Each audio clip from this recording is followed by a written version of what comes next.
Golden State Media Concepts presents the GSMC Classics series, with episodes of some of your favorites from a day gone by, a time gone by. Join us as we time travel to some of your classic favorites from yesteryear. The GSMC Podcast Network invites you to sit back, relax, and enjoy the GSMC Classics series on the Golden State Media Concepts Podcast Network.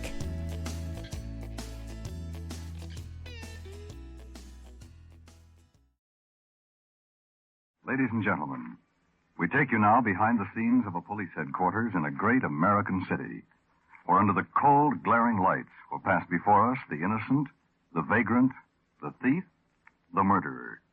This is The Lineup.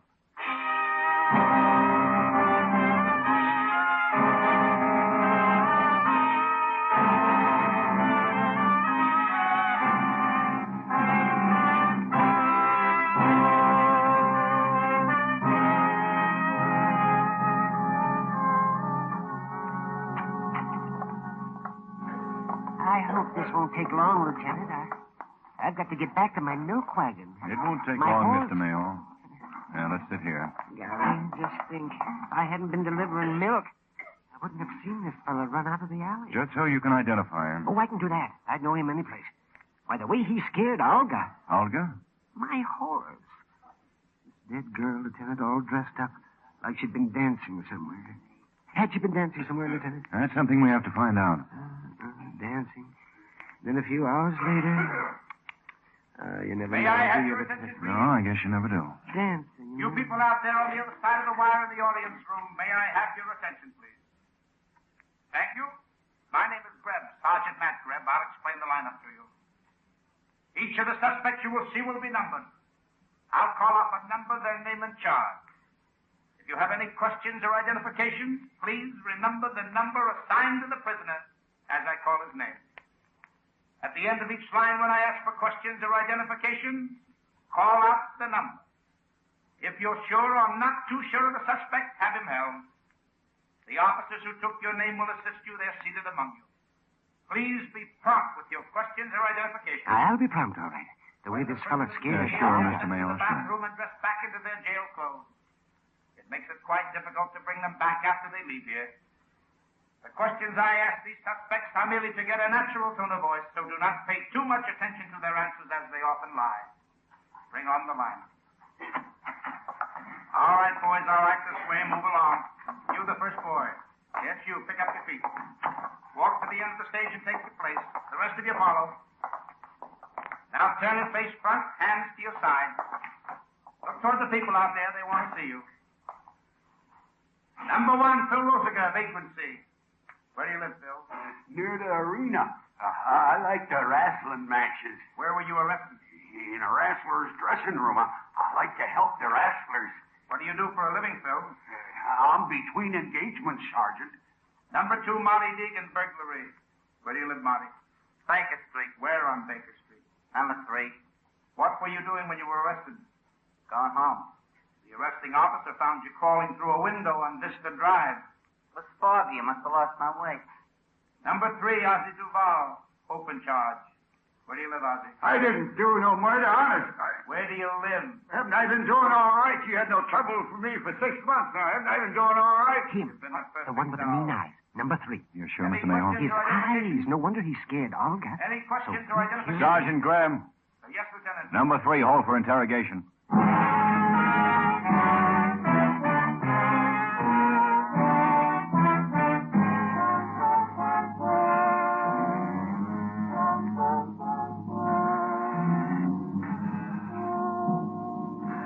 Like yesterday, Lieutenant, you sitting there swiveling in your chair, me sitting here shaking and sweating. You don't have to shake, Ozzie.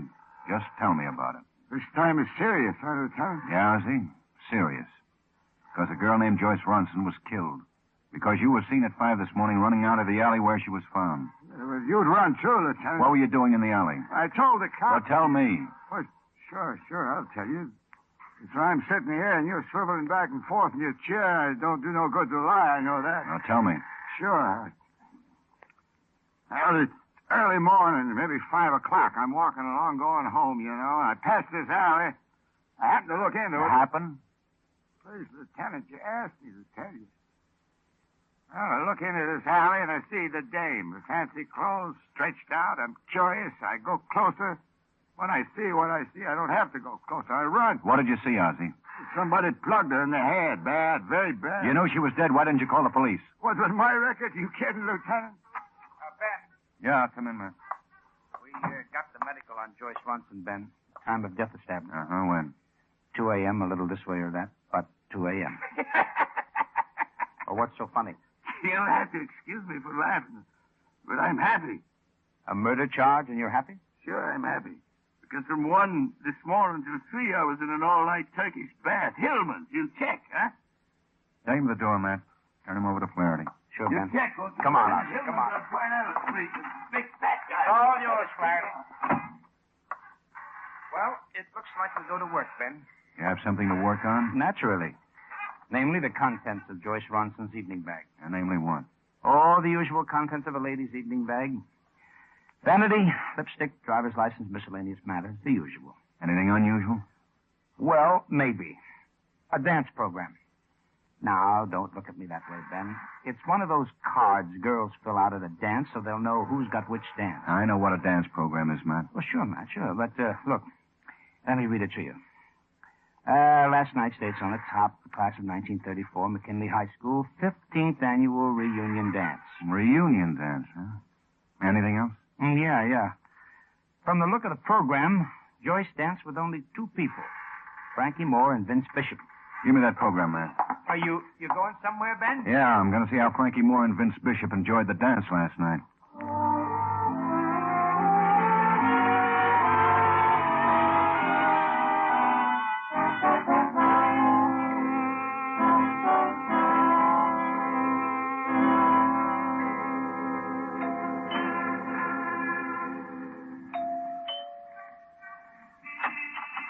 Yes? I'm looking for Frankie Moore. Oh, he's not in. I'm Mrs. Fisher, Frankie's landlady. You can give me the message. He'll be back soon?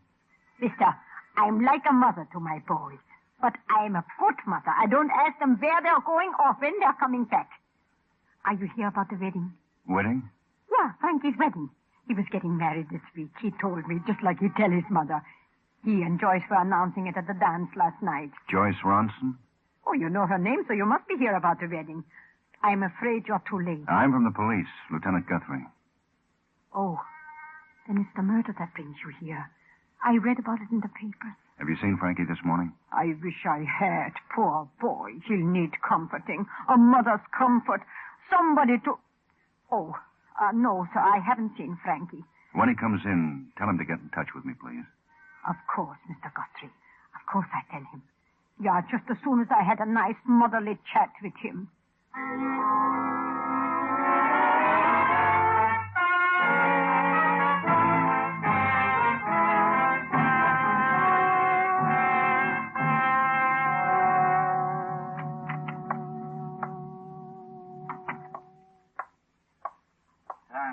Yeah?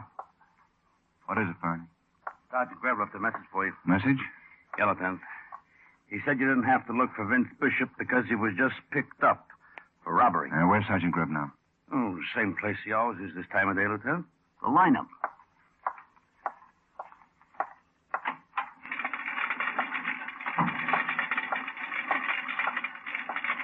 The officer who arrested you said you were loitering, Pete. What's loitering? Standing around the same corner all night, looking suspicious. Oh, that. Yeah, I guess I was loitering. Number 5, Vince Bishop. Suspicion of robbery. Where do you live, Vince? Look, this is crazy. I don't know any... Question, Vince. Where do you live? 2420 Johnstone Lane. What do you do for a living? I run a diner. That's the man who robbed me. Hey, you. Give me back my watch. And my wallet. You stole him. You get it. All right, take it easy, Mr. Ryan. Sergeant Grebb? Yes, sir. Number 5, hold for interrogation.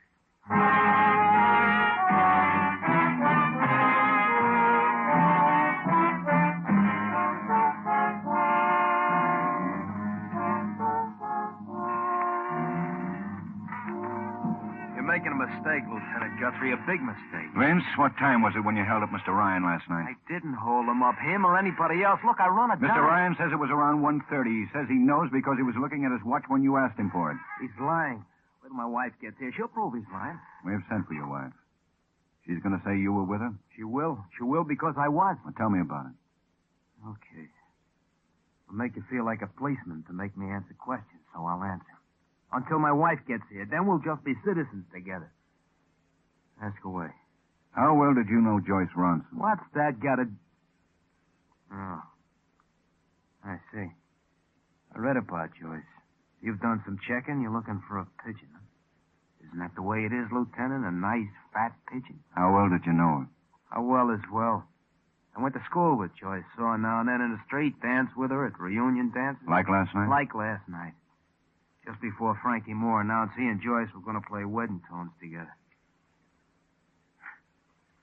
Funny thing. What? Joyce. She didn't seem like a girl about to hear a wedding. She was scared. I wondered what it was. Now I know. I'm scared. Scared of you, maybe, Vince?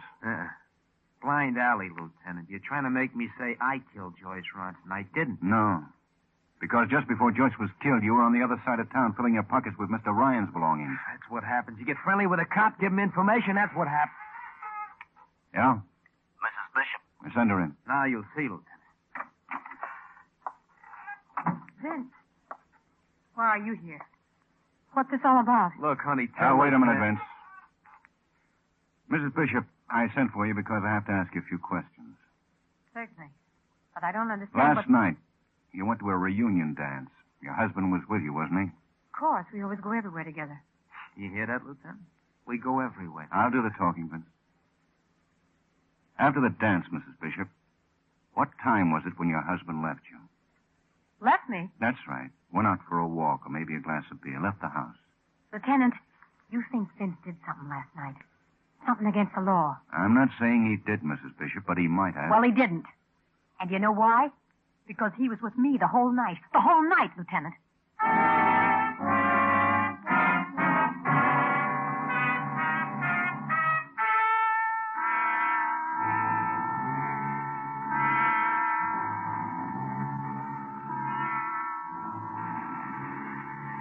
Ben. Uh-huh. You've been sitting there a long time, Ben. Just sitting. Uh-huh. Frankie Moore, he'll call, Ben. I know what you're thinking, that maybe he won't call. That maybe Frankie killed Joyce Ronson and is now putting space between us and him. Oh, I don't know, Matt. You want us to go looking for Frankie? No, not yet. We'll wait a few minutes more. Well, if you say so, but Lieutenant Guthrie. Yeah? Oh, yes, Miss Fisher. Yeah, right away. Now, let's go, Matt. That was his landlady. Frankie Moore just came in.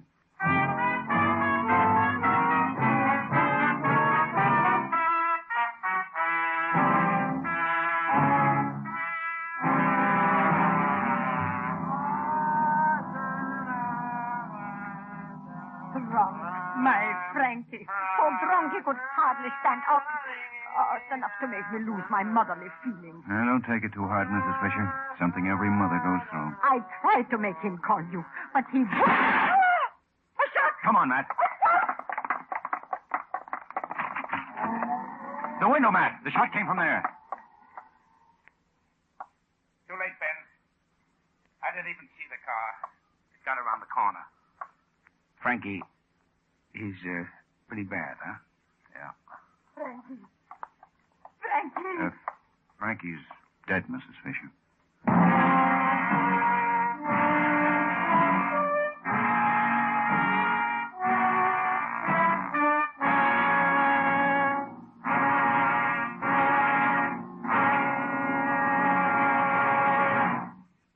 It's your listening post to the world. CBS new program, Hear It Now, featuring Edward R. Murrow, Friday evenings on most of these same stations. The top international news and all the fields of interest are covered in this fascinating hour program. Be listening every Friday for Hear It Now, your listening post to the world.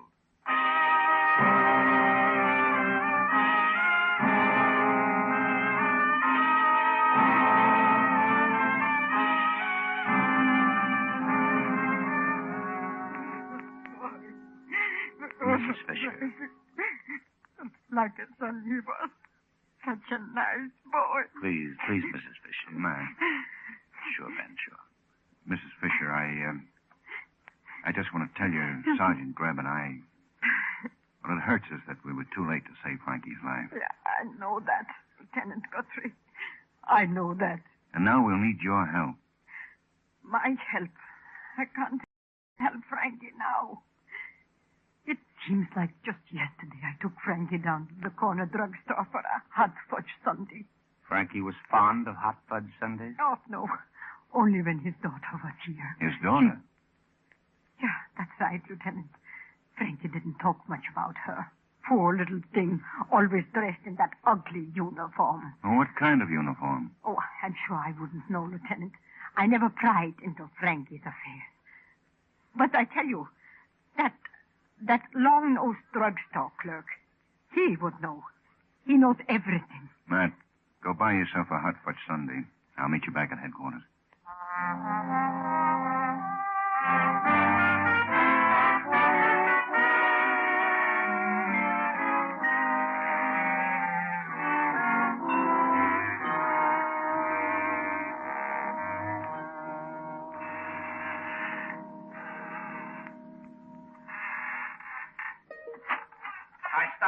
To get you some coffee, Ben. Yeah, what did you get, Matt? Coffee? Frankie Moore, what did you get? Oh, 3 items on Frankie Moore. Well, all right, Matt, let's have it. Well, first, on my way upstairs, ballistics handed me a report. Frankie Moore was shot by the same gun which killed Joyce Ronson. What else? Mrs. Fisher was right about Frankie's daughter. The drugstore clerk remembered her and knew all about the uniform. Said it was the kind the kids wear at St. Joseph's Children's Home. You went there? Ben. The headmistress at the children's home told me all about the child, but was unable to produce her even when I insisted. Well, get off it now. What else? Because the child had been picked up this morning by the mother, identified only as Mrs. Frankie Moore, and accompanied by an old dancing teacher from McKinley High School named Ella Barnes. That's all, Matt? Well, that's all, except that Miss Ella Barnes could not be located. But she's due at McKinley for her dancing class at 4 o'clock, which is in about 15 minutes. Hey, Ben. Your coffee, Ben?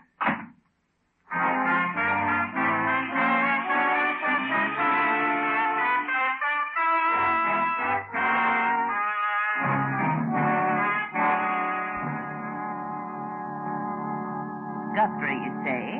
And you're a policeman. Well, what brings you to my dancing class, Mr. Guthrie? Speak up. I'd like to ask you some questions, Miss Barnes, about Mrs. Frankie Moore. Pardon me, Mr. Guthrie. Elsie, you may start the record. You may call me Miss Ella. Everybody does. You look familiar, Mr. Guthrie. Did I ever teach you dancing? I'm afraid not. Oh, you needn't blush. Dancing is a very masculine exercise. Look at Nijinsky. Miss Ella, if you don't mind. Mrs. Frankie Moore, you say? Excuse me, Mr. Guthrie. Limber, Elsie, limber, limber, limber. The left leg. That's right, dear. I'm sorry, Mr. Guthrie. I'm an old woman. I sometimes forget. What is it you were asking? Mrs. Frankie Moore, you were with her this morning when you went to pick up the child. Is it important for you to know, Mr. Guthrie? It's important. He sent you to get the child, didn't he? Well, you won't get her, Mr. Guthrie, even if you are from the police. I don't want the child, Miss Ella. What do you want, then? Speak up. Information about Frankie Moore's wife. Ex-wife, Mr. Guthrie. Divorced over 10 years ago. I told Alice when she married him it would be that way. Caroline! Caroline, the hips, my dear. A part of the body. There, that's better. Oh, I'm sorry, Mr. Guthrie. I can't give you any more information. Miss Ella, I don't like to insist, Then why do you? Go to Frankie Moore. Ask him what you want to know. I wish I could. Frankie Moore's dead. Dead? Murdered. Come with me, Mr. Guthrie. Elsie, take over for a few minutes, my dear. It won't be long. Right here, Mr. Guthrie, my office. Sit down. Thank you. Frankie Moore. Murdered, you say? Shot, Miss Ella. By the same person who killed Joyce Ronson. Joyce? No. I'm a fool. An old fool. One thinks of pupils as children to be protected. They grow up, Mr. Guthrie. One forgets that. Adults with adult emotions. I'll tell you what you want to know. Where shall I start? Try this morning, when you were with Alice Moore. She came to see me, woke me up. Were you expecting her? I haven't seen Alice since Frankie divorced her. I thought she disliked me because I tried to keep her from eloping with Frankie. When she rang my bell this morning, I was surprised. And flattered, I suppose. She asked you to go with her, get the child? Yes. She was afraid. Wanted me to keep the child, so Frankie... Please go on, Miss Ella. That's all. The child is at my apartment, sleeping until this evening. This evening? Yes. I'm to meet her at the station. She said she was going to take the child away where Frankie can't bother her. What time is she leaving? 7:30. Don't suppose Alice will be meeting me now, will she, Mr. Guthrie? Because you'll be asking her questions. We'll have to find her first. I don't know Alice Moore. No, you wouldn't, would you? Maybe I can help you, Mr. Guthrie. Sure. So many relics. So many years. Memories of an old woman. Miss Ella. Oh, yes. Last picture of 1934. Look at their faces, Mr. Guthrie. Sure, sweet. Alice Moore, which one is she? Here. Fourth from the left. You know her, Mr. Guthrie. I can see by your face that you know her. Yes, I know her. I'm glad I could help you. And now, please go. Before I'm sorry I helped you. Goodbye, Mr. Guthrie.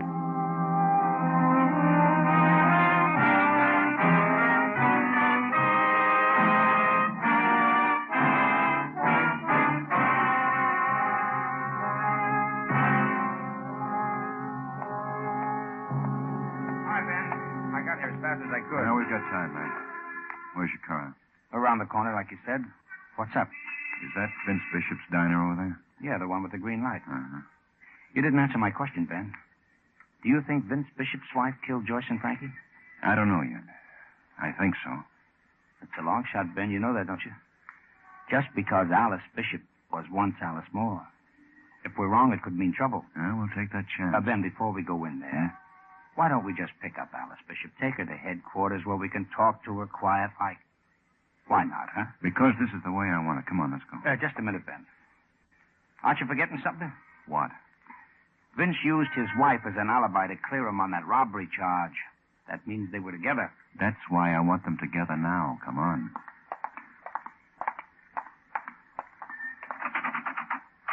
It's locked. I can hear them moving around. Knock on the door.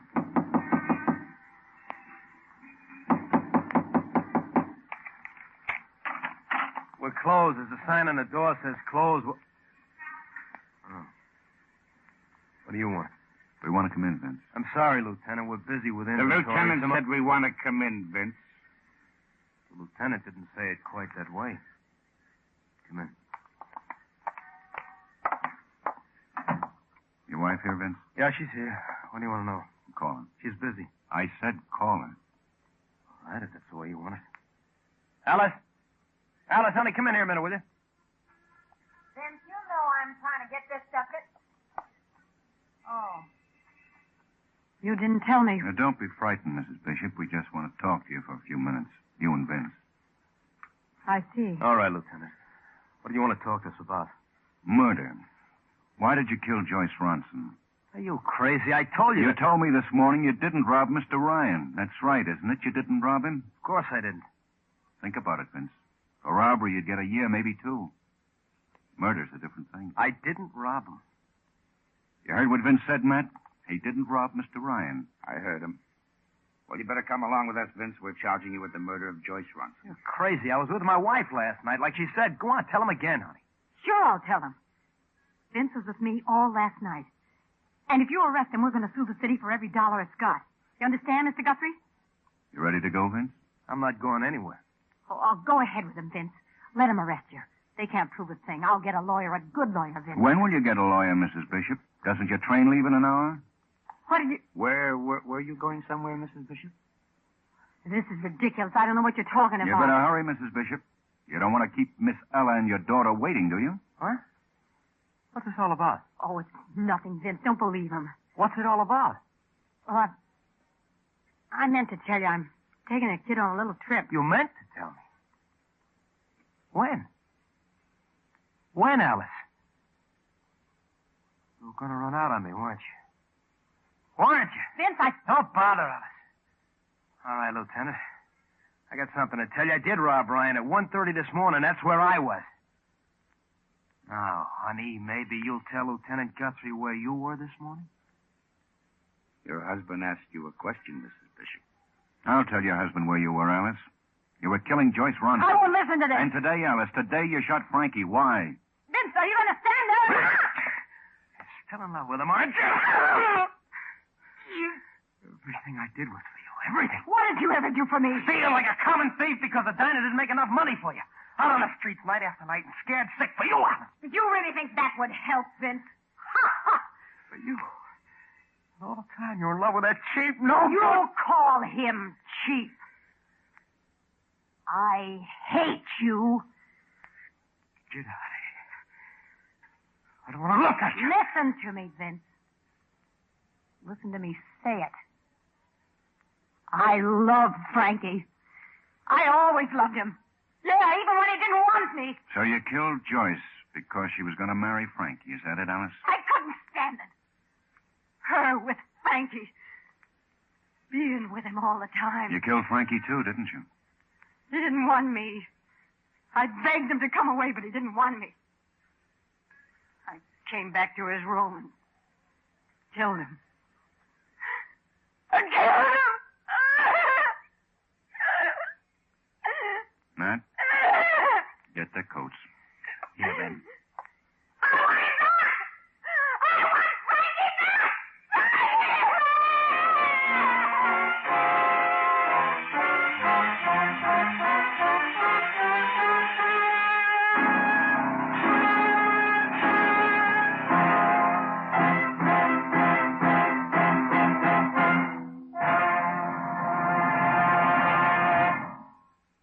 The lineup, where before you pass the innocent, the vagrant, the thief, the murderer. Listen again next week when we again bring you the lineup. May I have your attention, please? You people out there on the other side of the wire in the audience room, may I have your attention, please? Thank you. My name is Grebb, Sergeant Matt Grebb. I'll explain the lineup to you. Each of the suspects you will see will be numbered. I'll call off a number, their name, and charge. If you have any questions or identification, please remember the number assigned to the prisoner as I call his name. At the end of each line,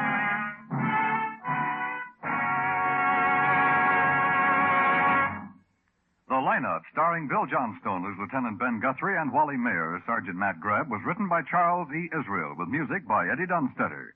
Featured in tonight's cast were Howard McNear, Joe Duvall, Wilms Herbert, John McIntyre, Jeanette Nolan, Tony Barrett, and Virginia Gregg. The lineup is produced and directed by Jaime Del Valle.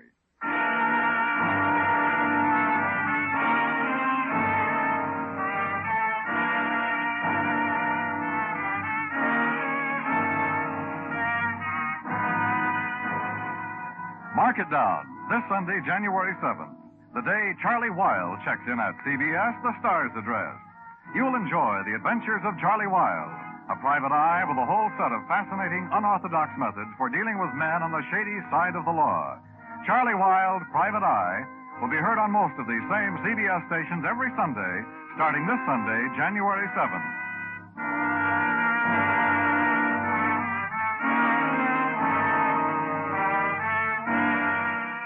Dan Cubberly speaking. This is CBS, where you find songs for sale every Friday night, the Columbia Broadcasting System.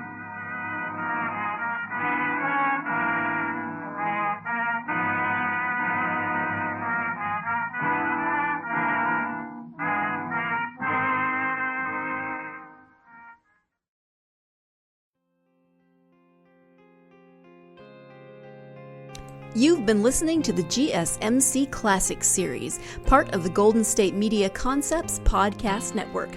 Follow us at www.gsmcpodcast.com and find all of our timeless programming by typing GSMC Classics into any podcast app, including Apple Podcasts, Google Podcasts, SoundCloud, Stitcher, and more.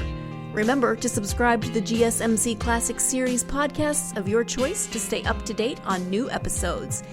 And if you could take a minute to give us a nice review, that really helps us to get this ageless programming out to others who would enjoy it just as much as you have. Check out all of our GSMC Classics series podcasts.